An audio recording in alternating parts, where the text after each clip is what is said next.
Praise the Lord, hallelujah. आज का दैनिक वचन है पहला तिमोथियों की पुस्तक अध्याय 4 वचन 8 में इस तरह लिखा है। पढ़ता हूं, ध्यान से सुनिए। क्योंकि देह की साधना से कम लाभ होता है, पर भक्ति सब बातों के लिए लाभदायक है, क्योंकि इस समय के और आने वाले जीवन की भी प्रतिज्ञा इसी के लिए है। For physical training is of some value, but godliness has value for all things, holding promise for both the present life and the life to come। यहाँ परमेश्वर हमसे बात कर रहे हैं कि देह की साधना से कम लाभ होता है। क्या है? देह की साधना से कम लाभ होता है। आज एक मिलिट्री में, एक आर्मी में नौकरी कमाने के लिए फिजिकल टेस्ट होती है। भाग दौड़ करना है, हाइट वेट सब कुछ चेक करते हैं। अगर वो कैंडिडेट सब विषय में परफेक्ट है तो उसे नौकरी मिलता है। एक नौकरी कमाने के लिए आज जवान लोग पढ़ाई करते हैं, एग्ज़ाम्स लिखते हैं। उसी तरह फिज़िकल टेस्ट में भी कसरत करते हैं, एक्सरसाइज करते हैं। सुबह 5 बजे उठकर वॉकिंग, रनिंग, बहुत सारा प्रैक्टिस करते हैं। फिज़िकली टेस्ट पास होने के लिए, रनिंग रेस में पास होना है। एसआई नौकरी चाहिए, कांस्टेबल नौकरी चाहिए, मिलिट्री में जाना है, आर्मी में जाना है। प्रार्थना कीजिए भाई। इस तरह मुझे कुछ भाई फ़ोन करके प्रेयर रिक्वेस्ट मांगते हैं। तो फिज़िकल ट्रेनिंग करना अच्छा है, गलत नहीं है, लेकिन यहाँ परमेश्वर के वचन में लिखा है, पर भक्ति सब बातों के लिए लाभदायक है। यहाँ इंग्लिश में है, Godliness has value for all things। क्या है? भक्ति सब बातों के लिए लाभदायक है, क्योंकि इस समय के और आने वाले जीवन की भी प्रतिज्ञा इसी के लिए है। क्या है? प्रेजेंट लाइफ के लिए, फ्यूचर के लिए, उसके बाद हमारा आत्मा के लिए बहुत लाभदायक है। देखो, एक व्यक्ति जब संसार में बाहर जाता है, दूसरे व्यक्ति से कैसा बात करना है, कैसा बिहेव करना है, ये सब परमेश्वर का वचन हमें सिखाती है। गाली मत दे, झूठ मत बोल, शराब मत पी, विचार मत कर, आप दूसरों पर जलस मत रख, प्यार, शांति, समाधान के साथ रहे। ये सब गॉडली ट्रेनिंग है, ये सब भक्ति की ट्रेनिंग है। परमेश्वर हमसे कहते हैं भक्ति की साधना कर। कई लड़के आज जिम जाते हैं, फिजिकल ट्रेनिंग करते हैं। अच्छे मजिल चाहिए, अच्छा हाइट चाहिए, सिक्स पैक चाहिए, या कुछ लोग अपने करियर के लिए बहुत सारा फिजिकल ट्रेनिंग करते हैं। आज कई डॉक्टरों कहते हैं कुछ लोग बहुत ट्रेनिंग कर करके हार्ट अटैक आकर मर जाते हैं। कुछ लोग बिना ट्रेनिंग किए हर समय लैपटॉप के सामने बैठकर ज़्यादा फैट जम जाती है, उसी के कारण भी हार्ट अटैक आती है। ज़्यादा फिजिकल ट्रेनिंग करो, एक्सरसाइज करो, तब भी हार्ट अटैक आ जाती है।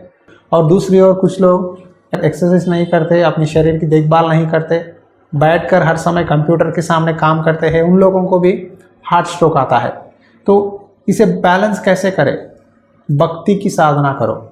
शारीरिक साधना कुछ समय के लिए लाभ है, लेकिन परमानेंट सॉल्यूशन नहीं है, टेम्पररी है।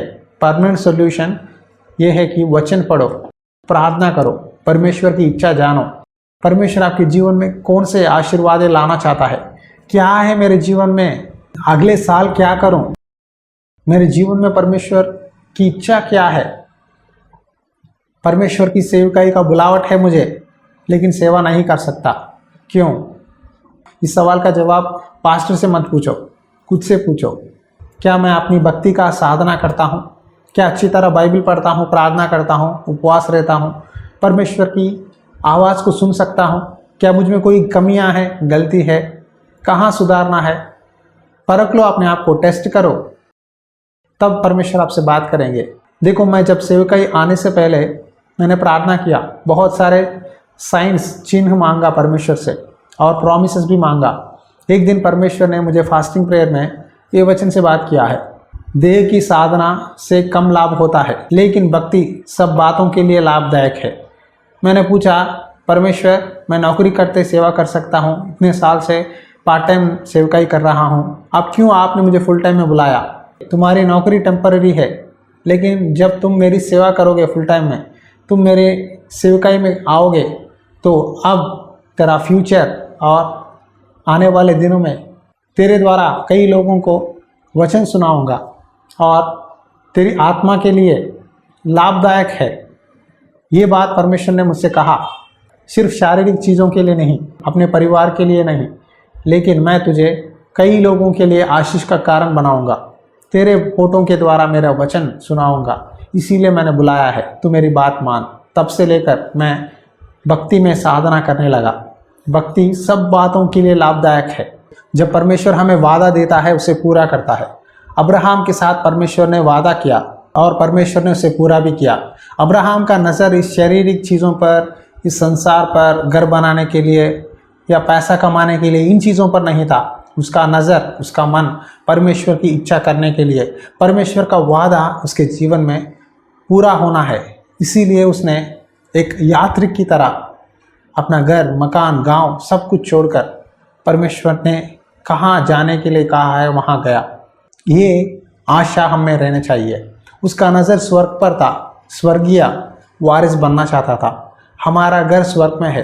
प्रभु यीशु ने यूहन्ना सुसमाचार अध्याय 14 वचन 2 में एक बात कहा, वो पढ़ता हूँ, सुनिए। मेरे पिता के घर में बहुत से रहने का स्थान है। क्या है?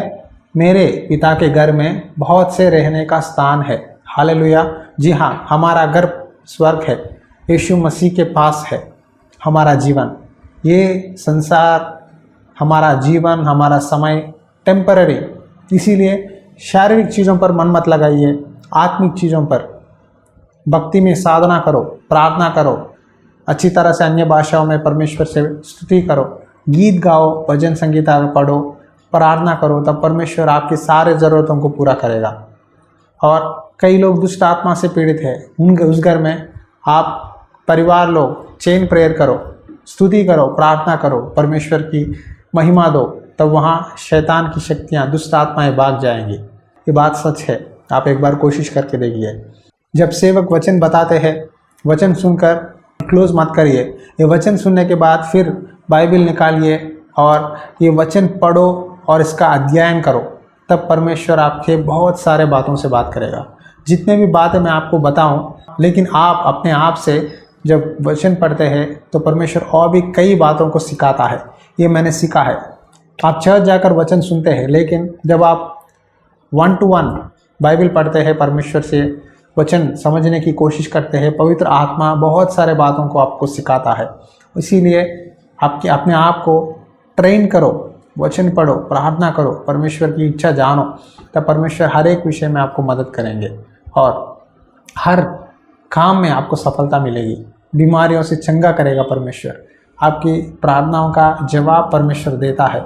जीवन में कहाँ गिर गए हैं, कौन से पाप में गिरे हैं, परमेश्वर सब कुछ आपको बताता है।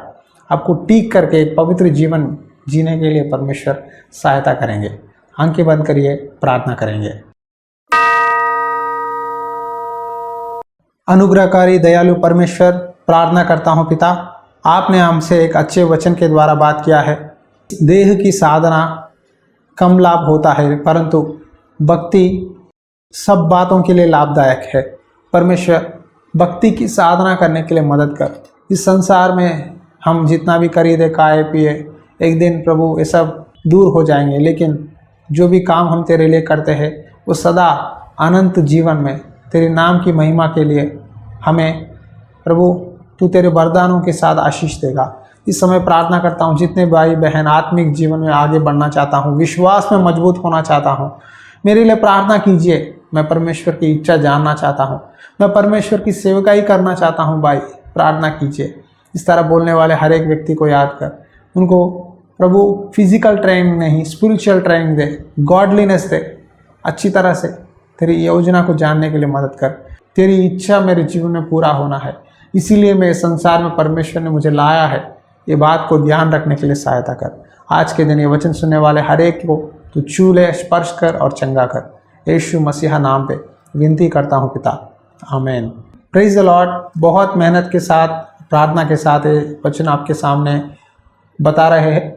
इस दीन सेवकाई में अगर आप भी भाग लेना चाहते हैं, सपोर्ट करना चाहते हैं, तो इस नंबर पर आप हमें आपके बेट भेज सकते हैं। गूगल पे या फ़ोन पे के द्वारा इस सेवकाई में आप भी भाग ले सकते हैं, ताकि परमेश्वर की सेवा को और भी आगे बढ़ा सके।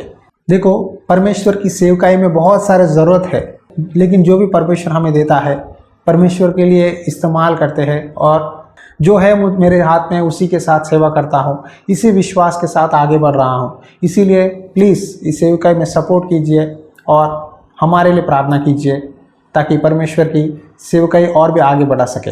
God bless you. परमेश्वर की आत्मा सदा आपके साथ बनी रहे। आमीन।